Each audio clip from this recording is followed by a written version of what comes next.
Good evening. My name is Bernardini. I'm an English professor at Hostos Community College and currently co-chair of the Hostos chapter of the Professional Staff Congress at Hostos. I'd like to begin by sharing with you a statement that our executive committee of the Hostos chapter shared with our college president earlier this semester. The executive committee of the Hostos PSC stands in solidarity with the Fire 4 adjuncts for their political activity at Brooklyn College, the quote-unquote Fire 4, and call for their immediate reinstatement. We reject the false charge of anti-Semitism used to silence speech condemning genocide and expressing support for Palestinian self-determination, and more broadly, the weaponization of anti-Semitism for the silencing of debate and dialogue around Israel-Palestine. We believe such silencing has a broader chilling effect on the speech and debate necessary for a thriving academic culture.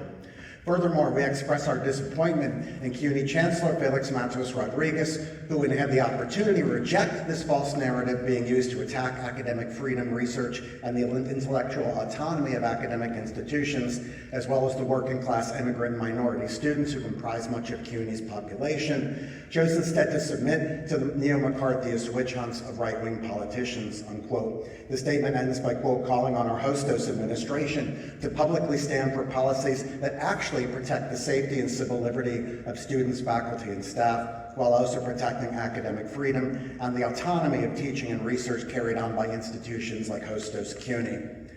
Today, I call on the Board of Trustees and the Chancellor to do the same, publicly stand for policies that actually protect the safety and civil liberties of students, faculty, and staff, while also protecting academic freedom and the autonomy of teaching and research.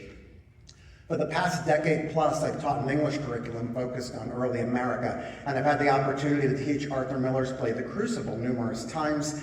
As you might remember from your own high school or college days, Miller used the Salem witch trials of 1692 to allegorize McCarthyist America in the 1950s. Not surprisingly, the play has never felt more prescient.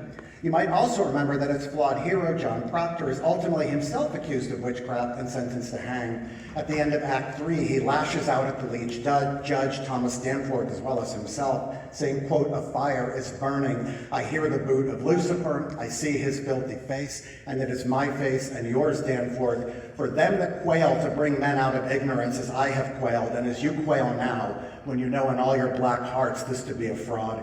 God damns our kind especially, and we will burn." Point here, not to contest the reality of anti-Semitism or Islamophobia. It is rather to state unequivocally that firing adjunct faculty and harassing full-time faculty for their political activism does nothing to protect anyone from the former. To assert that it does is in fact fraud, and you know in your heart it's a fraud. Thank and finally, you. in quailing Please to bring men out of testimony. The ignorance, next as speaker Proctor is puts it, Sophia you are failing in Appleton. what should be a central mission. Apteker, followed by